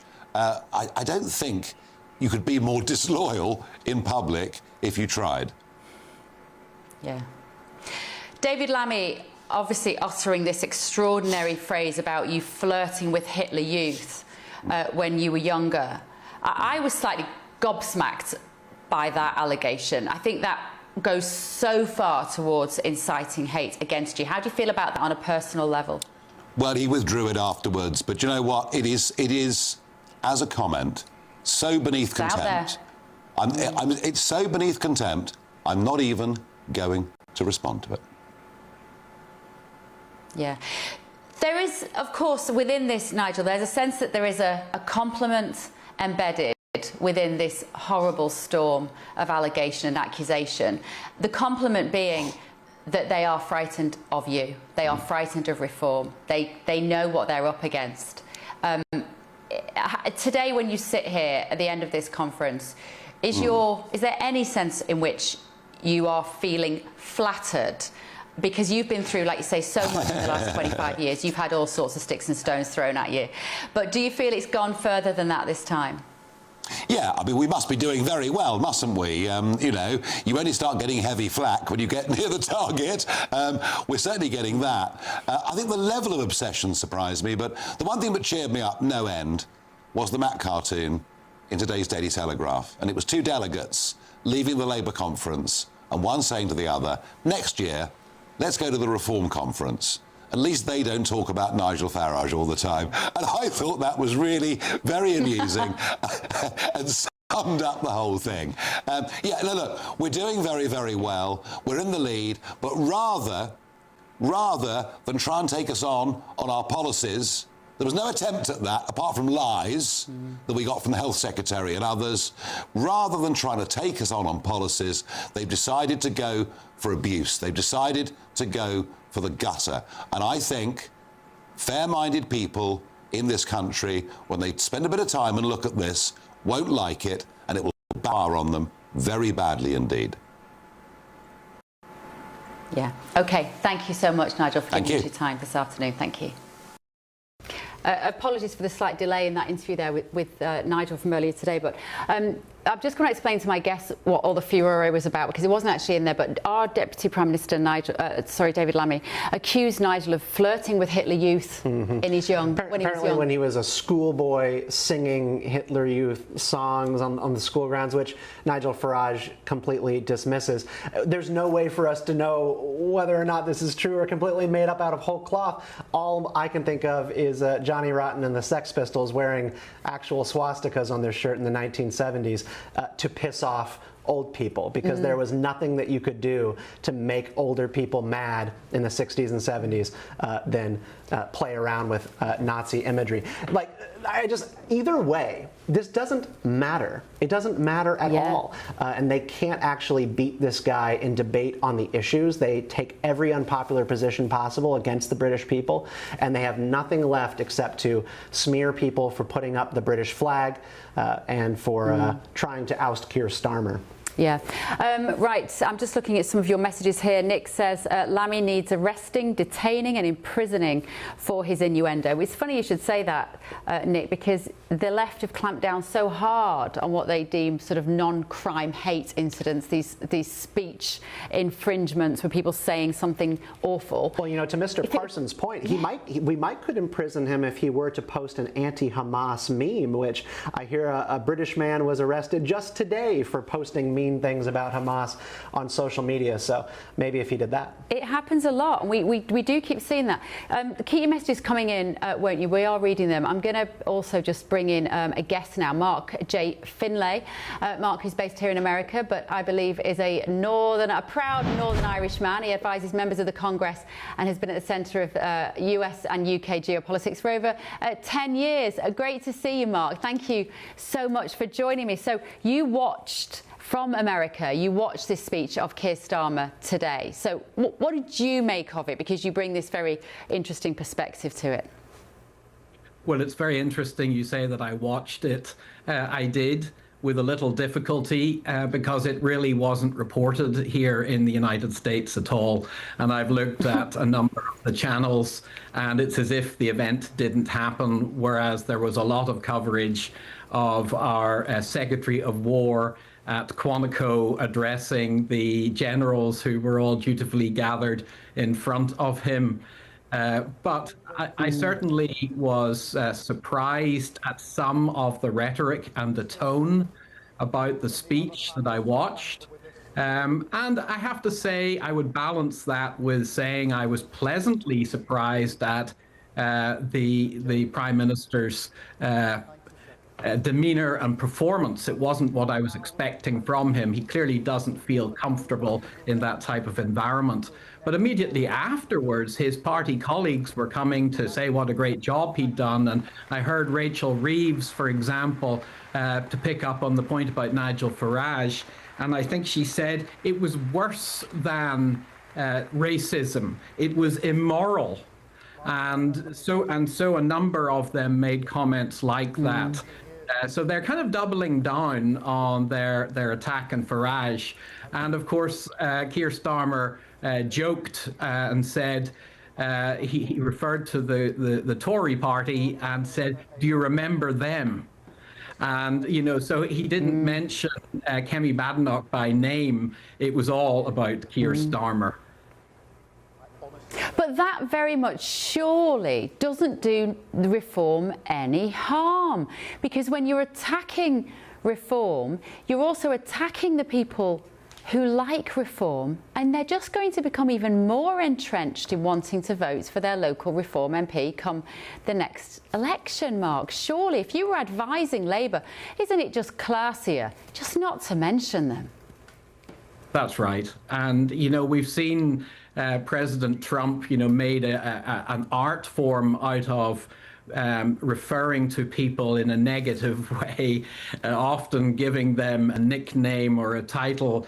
And, you know, it worked for him. And, you know, talking about the opposition is never a good strategy. And, you know, I see the focus on Nigel Farage, but you know, the one thing I would say that's different that we've yet to see with reform is the depth and strength of the panel, the bench behind him. You know, we have seen with President Trump when he can command the microphone, can work Twitter and the likes to as a fine art. He has a team of people behind him who are experienced deal makers, diplomats, peacemakers, and others. So we've now got to start to see some of the substance. But I think Nigel Farage will be very happy that the debate stays at this very high level. I mean, I sort of spent a little bit of time with Nigel, obviously, as a colleague here at GB News, and I think he had reached almost the end of his tether today. He was both infuriated, but also genuinely scared. As he said to me, I am fearful. He said, not just for me, but for the people who work for reform on the ground, or for people who express just concern about so much illegal migration. And shouldn't Keir Starmer take some responsibility for whipping up that sort of hate? In an interview at the weekend with the BBC, he said that Nigel Farage's plans to send people home who have indefinite leave to remain was racist. I mean, to use that word is so inflammatory. It's very important that our leaders are careful with their language, and I totally agree with you. It's just after we've seen the tragic killing of Charlie Kirk here in the United States. And, you know, so many things were said about Charlie that were just not true. And he was demonized. And my parents would talk to me. They live still in Belfast, and I'll talk to them about the news reporting on your side of the Atlantic. And thank goodness for GB News. I've given up on the other channels. You know, it really is shocking how things are reported, and we whip people up into a frenzy. You know, I do come from Belfast, and I was 15 years of age when my constituency MP was assassinated. And 2 years later, as a 17-year-old, I was standing near the gates of my school in Belfast, across the road from Queen's University, when his successor, who was a 29-year-old, brilliant, articulate young man, law lecturer, was gunned down and assassinated because they were concerned about somebody who was articulate and who would be good in front of the microphone. So I do worry in this day and age that we are whipping people up into this frenzy, and we have to calm the rhetoric down. Okay, all right. Thank you, Mark. Any advice for me as someone who's lived in America for a while now, how to manage this crazy city of Washington, D.C.? Well, take your time. It takes a while to translate. I remember my wife coming home one day and saying, "What's this thing I'm supposed to be doing?" And people were telling her, "How are you acclimating?" Of course, Winston Churchill talked about two countries divided by a common language. In the United Kingdom, you acclimatize. In America, you acclimate. Yeah. And I know you do that very well. Yeah. I I can relate. I can very much relate. Mark, thank you so much. Mark J. Finlay there. Join me again soon, won't you? Acclimate, gentlemen. I think you should probably learn how to ride an e-scooter. You know, I've always used the scooters to get around DC. No. Better to be on them than the person under them. No. So. Just walk. Have more dignity. Yeah, I am. I'm having to walk everywhere. I won't go anywhere near those scooters. I find them absolutely terrifying. I will fix you. It's okay. Right, still to come this evening on The Late Show Live. Depending on a child's transgender identity, that they can pick which bathroom they want. That is a mother at a California school board meeting. Her name is Beth Bourne, and she stripped down to a bikini to protest transgender students in girls' locker rooms, forcing 2 recesses and sparking debate over student privacy. Also tonight, we're going to talk about that in just a minute. Here's a story you don't want to miss. It's tiring to look out at combat formations, or really any formation, and see fat troops. That was the Secretary of War, Pete Hegseth, outlining his military agenda. This is The Late Show Live, only on GB News.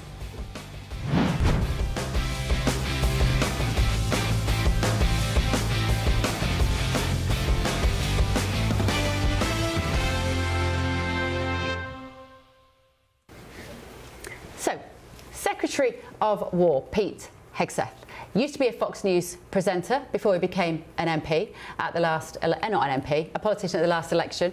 He's the Secretary of State here. Donald Trump loves him by all accounts, and today he rallied against woke culture. Have a look at this. Politics. No more identity months, DEI offices, dudes in dresses. No more climate change worship. No more division, distraction, or gender delusions. No more debris.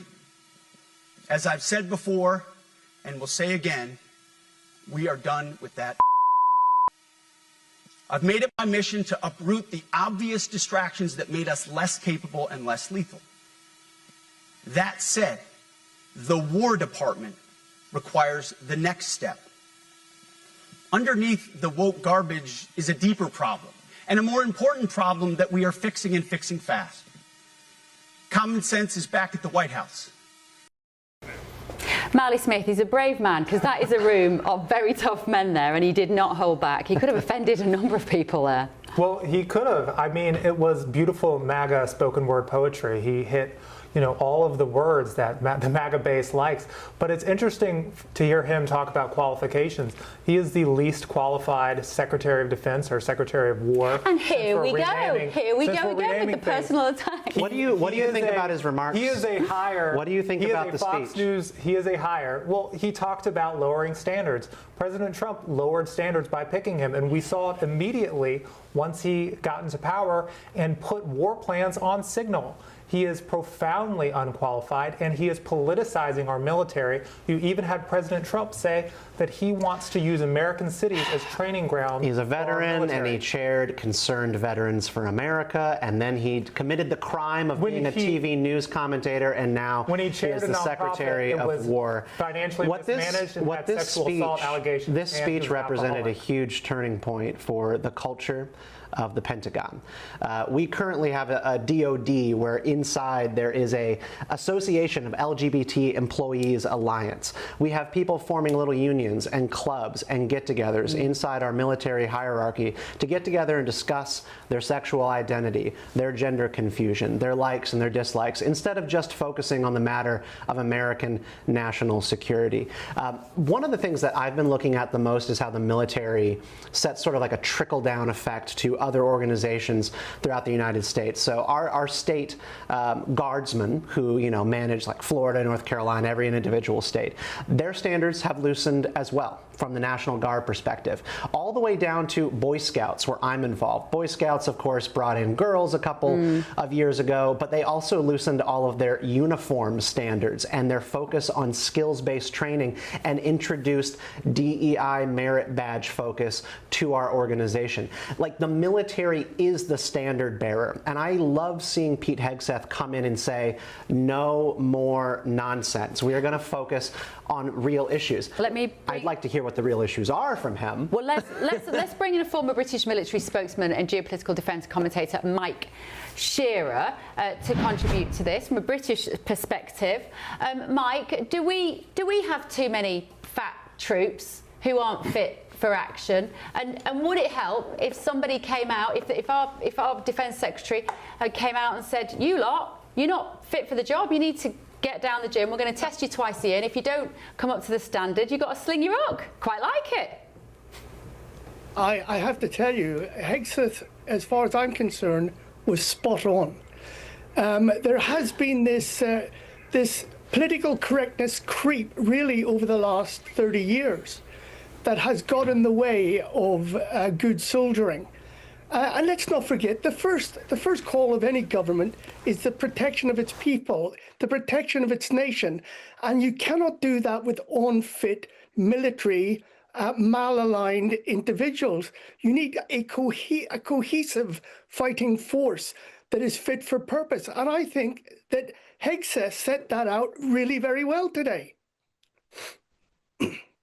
I want to also bring in retired Colonel Douglas McGregor as well to discuss this with us, because I think it is a really important issue. Great to see you, Douglas McGregor. What an honour. Just tell me now, with the troops, we've just been hearing from the panel here, the troops represent more than just the people who defend the country, don't they? They represent the values, the strength, the backbone of a nation. So is Pete Hegseth right to say, you've just got to get fit? Oh, I think he's making a valid point. Look, the Army, I would say the armed forces in general, of course, I look carefully at the Army and the Marines. The standards for fitness have really deteriorated. We have, frankly, too many fat people. I think he's also said that we need to get past all of the reasons for promotion based on race, culture, whatever else. He wants to get back to merit-based operations and promotion. All of that is very good.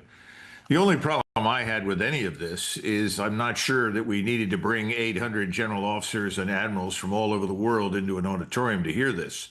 I would like to have seen him make some statements about future national military strategy, planned structural changes.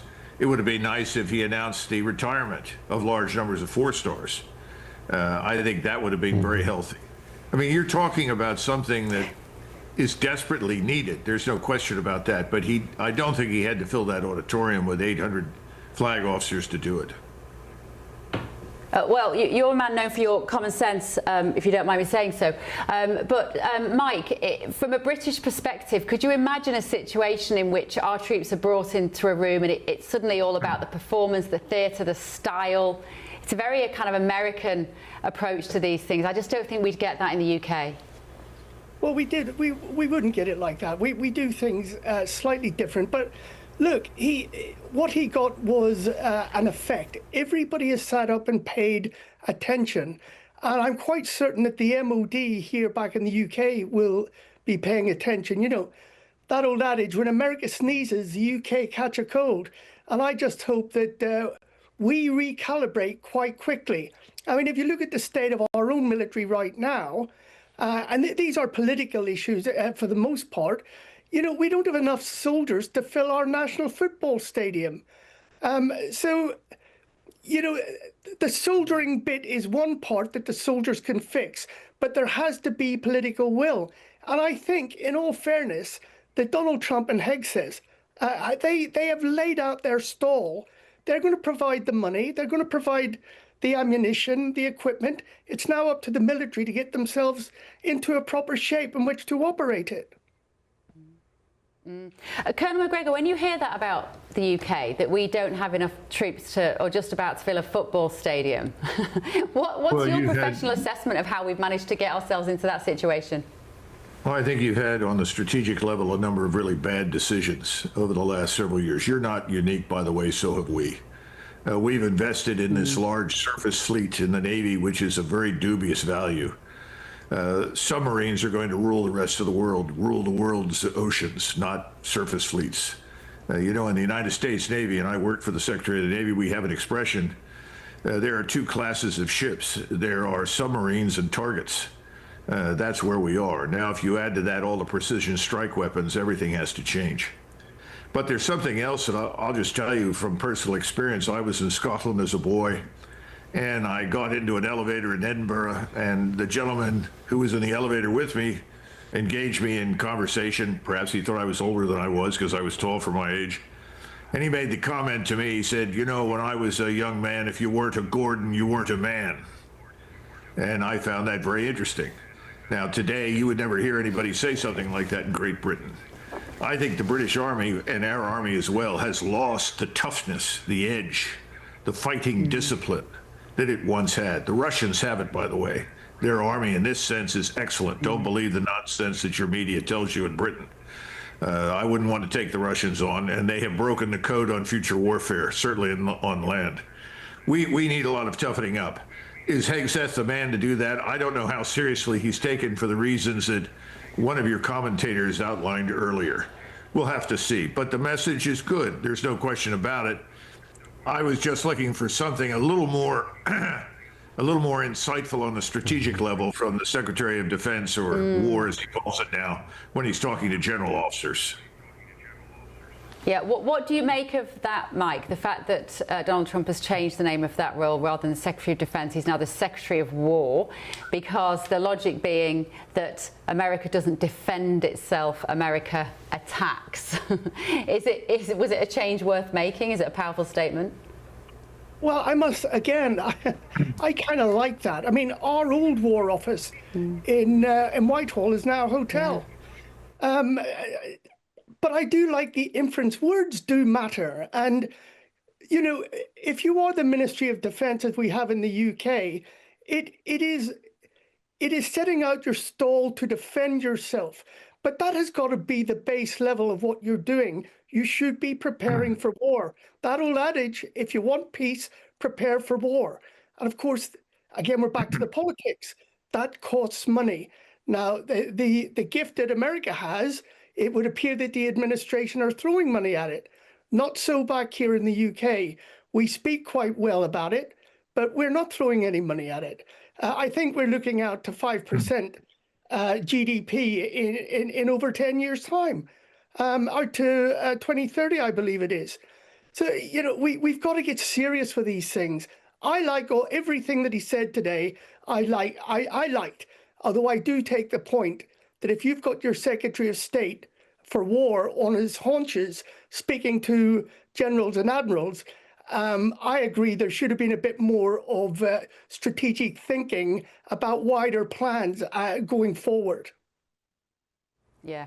It might be a bit mean to spring this upon you, but I can't have you both here without asking you about the announcement yesterday in relation to the Middle East, and that Donald Trump believes with Netanyahu there is a peace agreement on the table now which Hamas just have to okay. Colonel McGregor, can I ask you your assessment of that situation? Do you think this is going to lead to a lasting peace in the Middle East? No, it's pure theater. It's absolutely meaningless. It will be used as an excuse down the line to say, well, you know, we've offered the people in Gaza this deal, if you will. I'm getting a little sick of this word deal, but nevertheless, he'll say that, and therefore I've told Bibi to go ahead and finish the job. In other words, execute mass murder and expulsion of the people in Gaza, and then ultimately the West Bank. No, I think it's absolutely meaningless. And we have to understand something. There will be no two-state solution. You will have one of two outcomes. Either at the end of all of this, you will have Israel but no Palestine, or you will have Palestine and no Israel. That's where we are right now. Everybody in the Middle East is making that very clear when you talk to the elites. I'm not talking about public statements designed to make Trump feel good that come out of Saudi Arabia. I'm talking about what people actually think and mean. And they make it very clear Sykes-Picot is over. You know, they understand that they're fighting against an enemy who is committed to a ruthless war of extermination against them. That's not a secret. We know it. The sad part is that we are unconditionally supporting it. It may work, it may not, but unfortunately, that's where we are right now. Mike, do you have such a bleak assessment? I agree with some of that, but some good will come of this. I think, I agree it was political diplomatic theatre at its best. But when I say at its best, what I mean is that the Trump administration have managed to get all the Arab neighbors to agree to that 20-point plan. And so the onus is now on the warmongering Hamas to either get out and lay down their weapons and release the hostages, or be prepared for a lot more of what they've been having over the last almost 2 years. I also agree there will not be a two-state solution. That is a two-state delusion. So long as there is a pay-to-slay program where the Palestinian Authority are paying their public to disrupt Israeli lives, and the more they disrupt them, the more they get, and if they kill them, the more they get again, then, you know, whilst that is going on, there's no chance for a two-state solution. And they're indoctrinating children at kindergarten for martyring themselves by killing Jews. So this Jew hate is never going to go away unless there is one state, I would say, run by the Israelis, the only civilized democracy in the region. And look, 20% of the Israelis are not Jews. They're Arabs, they're Christians, they're Druze. And let's not forget the two Israeli Arabs in the past. Two Israeli Arab judges have put ex-presidents and prime ministers in jail for bad behavior. So they can live side by side. It can be done. But in order to get there, I'm afraid the Hamas has to go. They have to go. And then they can start thinking about Judea and Samaria. And let's not forget, all of that land, Judea, Samaria, some call it the West Bank, and Gaza, that is all Israeli territory. There was only one state that emerged from the British Mandate, and it was Israel. It's their territory. And I think a lot of the media really need to take note of that and perhaps do a bit of reading. I need to interrupt you. I'm sorry. I really appreciate it. I've taken more of your time than I was going to, but I couldn't let you both be here without asking you that. Mike Shearer there, geopolitical defence commentator, and the legend that is the retired Colonel Douglas Macgregor. We're going to talk about former CNN presenter Don Lemon in just a minute. His fiery rant on a podcast blaming white men for mass violence in America. But first, white men, something is broken.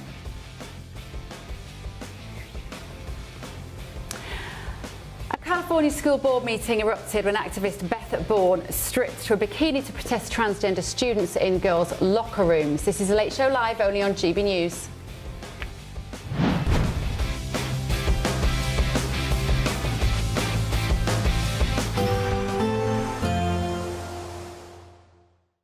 Expect warm spells with the odd rude interruption. Box Boilers sponsors the weather on GB News. Good morning. Welcome along to your latest weather update from the Met Office here on GB News. Bit of a north-south split again today with a lot of cloud across the north, some rain around as well. Much of the south dry and fine, but there is again some fog around first thing. Quite a wet start in western Scotland. The rain, once it's set in here, is likely to last for quite some time. Further south, well, a little bit of showery rain over northwest England perhaps, but most of England and Wales dry. Yes, there's a few fog patches around, but they should be clearing, and then we'll see some dry and bright conditions. Hazy sunshine lifting the temperatures up to 20 Celsius. Rain easing a bit from Northern Ireland, but as I said, persisting in western Scotland. Not going to rain across all of Scotland, however. I suspect the Moray Firth should have a decent amount of shelter and even some bright spells coming through here. The rain will ease a little in western Scotland, but there's more rain to come through Wednesday night and Thursday. So we do have a Met Office yellow warning in place, the potential for some flooding and some travel disruption. Does turn a bit drier through the evening across Northern Ireland. Still 1 or 2 2 showers maybe in Cumbria, but most of England and Wales having a fine evening. The wind's pretty light here as well, which may allow some mistiness to reform through Wednesday evening, but the wet weather will continue to push back into Northern Ireland, Western Scotland, as I said, we've got that warning in place. A bit more rain edging a little further south at times into North Wales and northwest England too.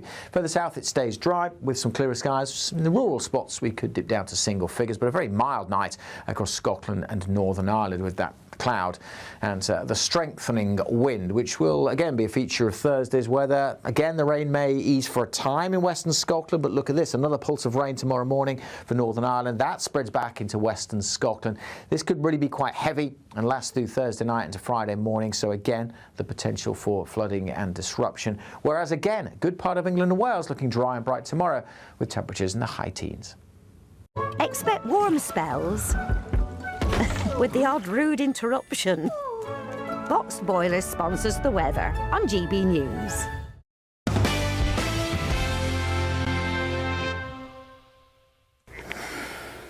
Welcome back to the Late Show Live with me, Bev Turner. Let's have a look at some of the newspaper front pages. Mally and Stephen are still with me.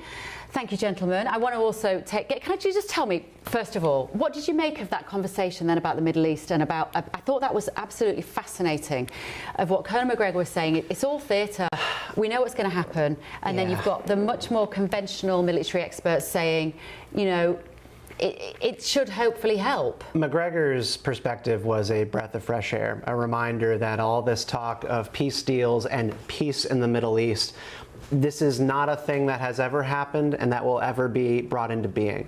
Now, what I like about Donald Trump is that his special skill, the thing that he actually does bring from his lifetime of experience, is that he loves bringing people together, figuring out what makes everybody happy and getting them to talk. The fact that Netanyahu had this call with the PM of Qatar is pretty remarkable. I mean, that's actually a real accomplishment to harangue people to do tough things in these negotiations.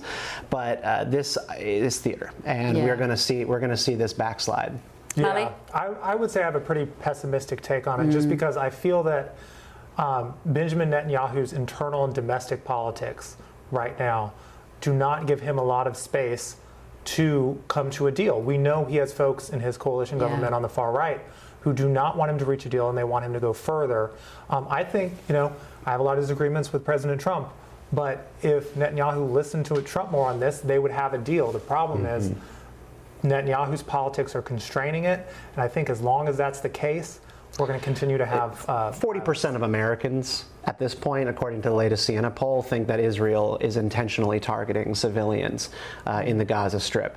That's a devastating number. The political support from the US for this is over. Do you know what's remarkable about that, though? When I was back in the UK just a couple of weeks ago with the American press corps, and they were in their hotel rooms and they're turning on the news and they're watching whatever, GB News hopefully, but also a bit of BBC, a bit of Sky, etc. Yeah, just GB. And they were all getting on the bus in the morning, and they couldn't believe the images they'd seen of Palestine on British television.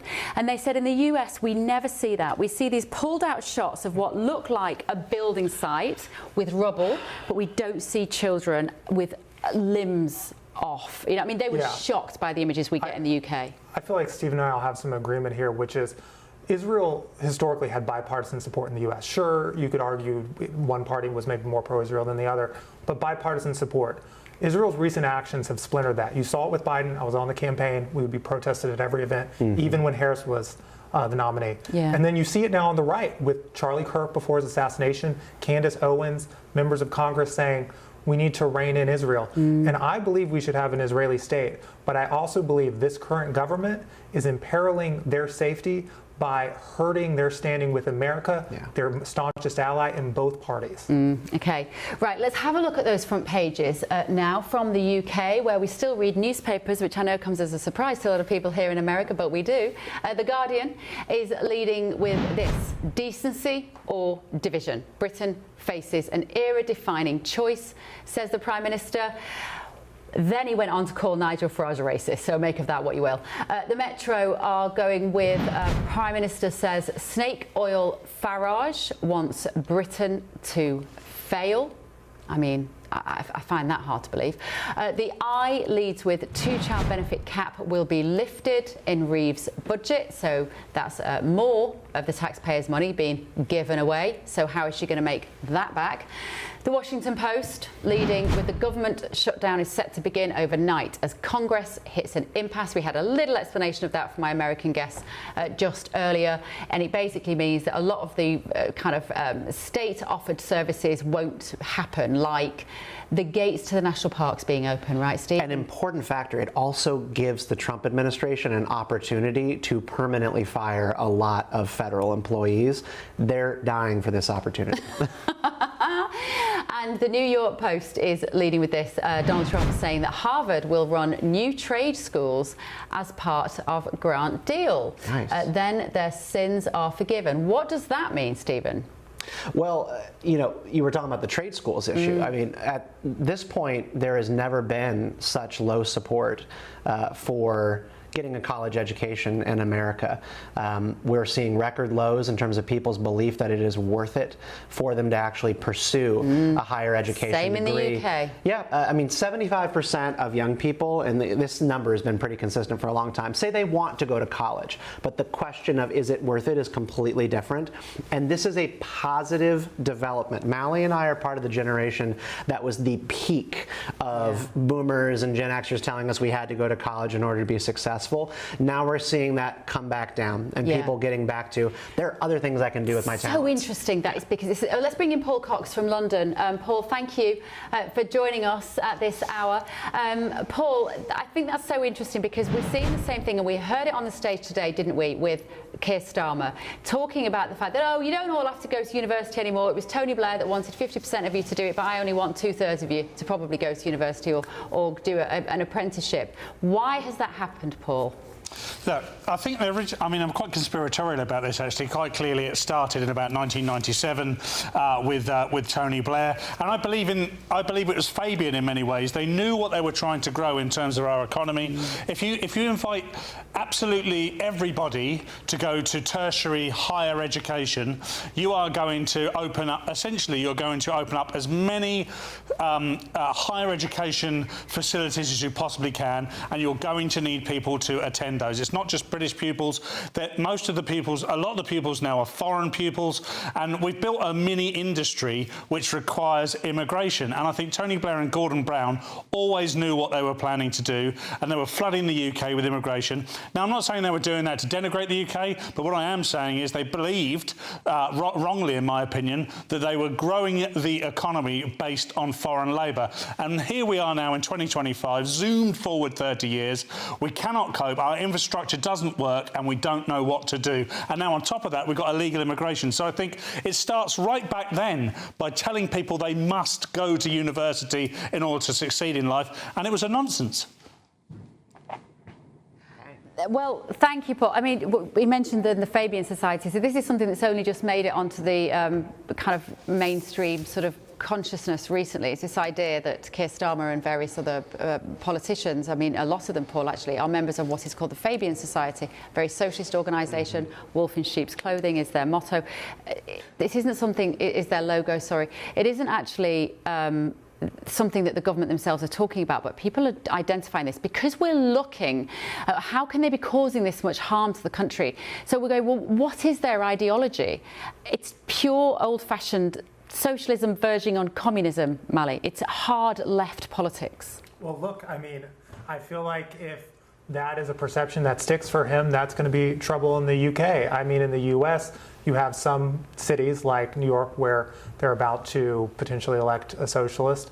But in general, if you want to win nationwide in the US, and I would say in the UK, you're going to have to present a economic agenda that shows you're pro-growth and pro-opportunity, and a socialist policy doesn't allow that. Yeah. Right, let's have a quick look at a couple of these virals. Is Paul staying with us? Paul, stay with us, won't you? Because I haven't spoken to you a huge amount this evening. Let's look at this clip. Right, this is, I've been trading this all night. I've pretty much told you what it is now, but this is a California school board meeting, and there's a women's rights activist, a mother, Beth Bourne, who did this, and we'll tell you why after you've watched it. Depending on a child transgender identity that they can pick which bathroom they want.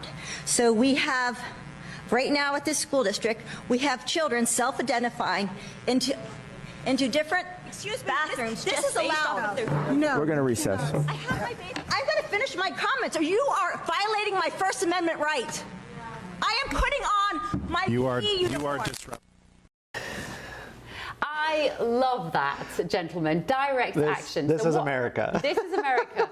But what she's doing, Paul, I don't know if you're still with us, what she's doing is taking off her clothes saying, oh, you find this uncomfortable? You find this uncomfortable? Yeah. Well, how do you think girls are feeling in changing rooms when there is a trans woman, born male, in your changing room? Very powerful. Love it. Paul?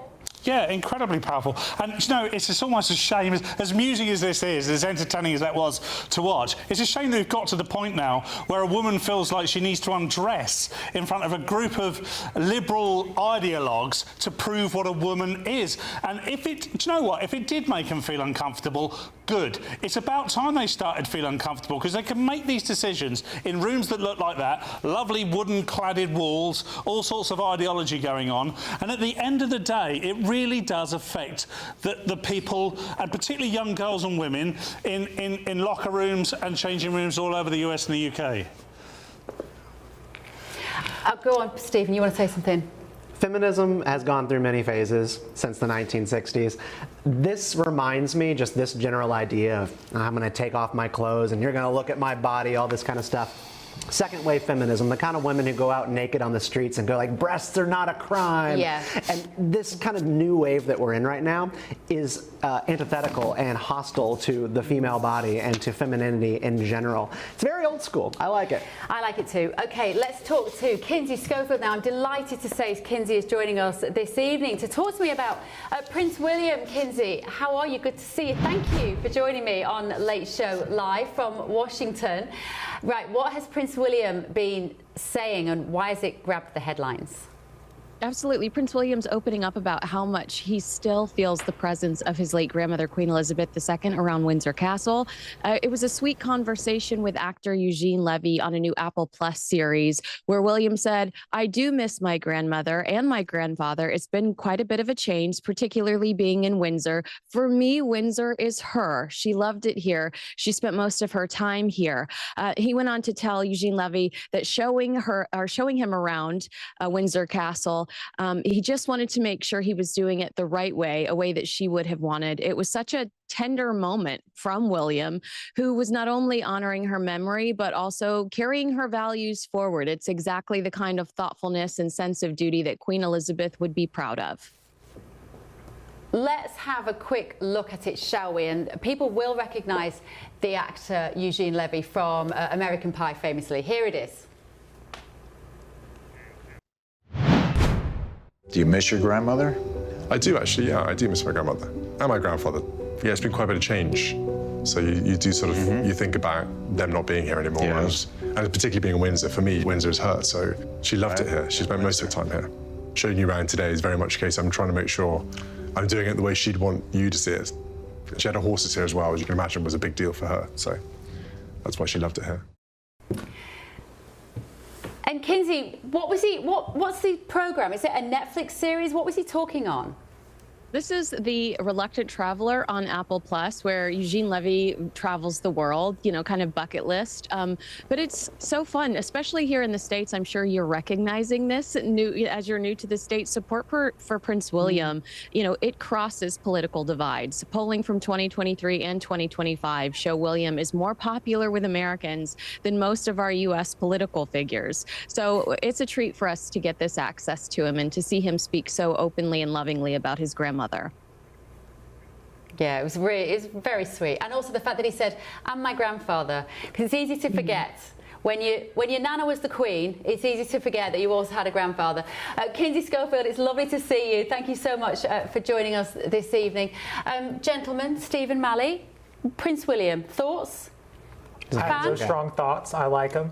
Strong leader, a great example for boys and girls everywhere. Well, let's finish on this. Former presidential candidate Hillary Clinton facing backlash after comments on MSNBC. She criticised white men of a certain religion, saying they're damaging the country. Have a look. The idea that you could turn the clock back and try to recreate a world that never was, dominated by, you know, let's say it, white men of a certain persuasion, a certain religion, a certain point of view, a certain ideology, is just doing such damage to what we should be aiming for. And we were on the path toward that. I mean, imperfectly, lots of, you know, bumps along the way, but I agree with you, we were on the right trajectory. And that as well on the day, on Don Lemon as well, we were trailing the guy from CNN who was saying, what's wrong with white men? What's wrong with you, Mali? What is wrong with you? I don't know. Look, I think, you know, Democrats and Republicans, we need to be better at these aspersions of total groups. It was crazy for Hillary to say that, but I also have to say you've seen a lot of folks on the right who every time we have a mass shooter is obsessed that they're potentially trans. So I think this is a pushback on that. So I think we all need to take a step back and quit blaming entire groups of people. It is like literally discrimination wrought real when everybody does that. I don't care what side of the political fence you're on. When it was, and actually, I think the thing is, trans people are overrepresented in the shooting statistics of high school. So I put that. Well, yeah, in the past 5 years, trans identifying individuals are overrepresented in the pool, as well as people under the age of 21. Shooters are getting younger. They used to be in their late 20s, early 30s when you're looking at the 1990s to 2000s. So this is all a different issue. But Hillary Clinton's remark is mostly cowardly to me. She says white people of a certain religion, a certain kind of people. She won't even say what she means. At least Don Lemon will say exactly what he means. And it's a discussion worth having. Why is it always a 19-year-old white kid who commits mass shootings? This isn't a thing that black young men do. That's something I would like to know and understand and have an open discussion in the society. There's a problem with white men. Well, it's a real issue. Like, this is a real issue, is the nihilism of young people, and particularly young white Americans. We need to be able to talk about this, but the way they go about it is always wrong. And I told you that I would tell you what Keir Starmer's father was as a job. What was it? He's a toolmaker. Well, he made a tool. No, bingo, there you go. You're not the first person to have used that punchline, Stephen, let me tell you. Thank you both so much for coming in this evening and joining me here on The Late Show Live. Thank you all at home also for sending your messages in. I'm afraid I didn't get to read a huge amount of them out, but we will. I will go away and read them now when I put my night on and took myself up in bed. Stephen, Mali, thank you so much. Bev. Thank you. I will be back tomorrow night at midnight in the UK, 7 p.m. here in Washington, D.C. And of course, breakfast will start at 6 o'clock tomorrow morning with Imane and Ellie. Miss everybody in the UK, but I will see you tomorrow night at midnight. Thank you.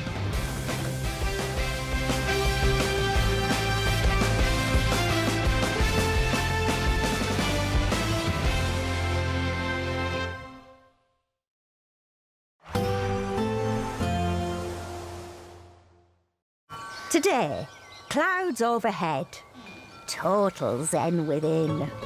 Boxed Solar sponsors the weather on GB News. Good morning. Welcome along to your latest weather update from the Met Office here on GB News. Bit of a north-south split again today with a lot of cloud across the north, some rain around as well. Much of the south dry and fine, but there is again some fog around first thing. Quite a wet start in western Scotland. The rain, once it's set in here, it's likely to last for quite some time. Further south, well, a little bit of showery rain over northwest England perhaps, but most of England and Wales dry. Yes, there's a few fog patches around, but they should be clearing, and then we'll see some dry and bright conditions. Hazy sunshine lifting the temperatures up to 20 Celsius. Rain easing a bit from Northern Ireland, but as I said, persisting in western Scotland. Not going to rain across all of Scotland, however. I suspect the Moray Firth should have a decent amount of shelter and even some bright spells coming through here. The rain will ease a little in western Scotland, but there's more rain to come through Wednesday night and Thursday. So we do have a Met Office yellow warning in place, the potential for some flooding and some travel disruption. Does turn a bit drier through the evening across Northern Ireland. Still one or two showers maybe in Cumbria, but most of England and Wales having a fine evening. The wind's pretty light here as well, which may allow some mistiness to reform through Wednesday evening, but the wet weather will continue to push back into Northern Ireland, Western Scotland, as I said, where we've got that warning in place. A bit more rain edging a little further south at times into North Wales and northwest England too. Further south it stays dry with some clearer skies. In the rural spots we could dip down to single figures, but a very mild night across Scotland and Northern Ireland with that cloud and the strengthening wind, which will again be a feature of Thursday's weather. Again, the rain may ease for a time in Western Scotland, but look at this, another pulse of rain tomorrow morning for Northern Ireland. That spreads back into Western Scotland. This could really be quite heavy and last through Thursday night into Friday morning, so again the potential for flooding and disruption, whereas again a good part of England and Wales looking dry and bright tomorrow with temperatures in the high teens. Today, clouds overhead. Total zen within. Boxed Solar sponsors the weather on GB News.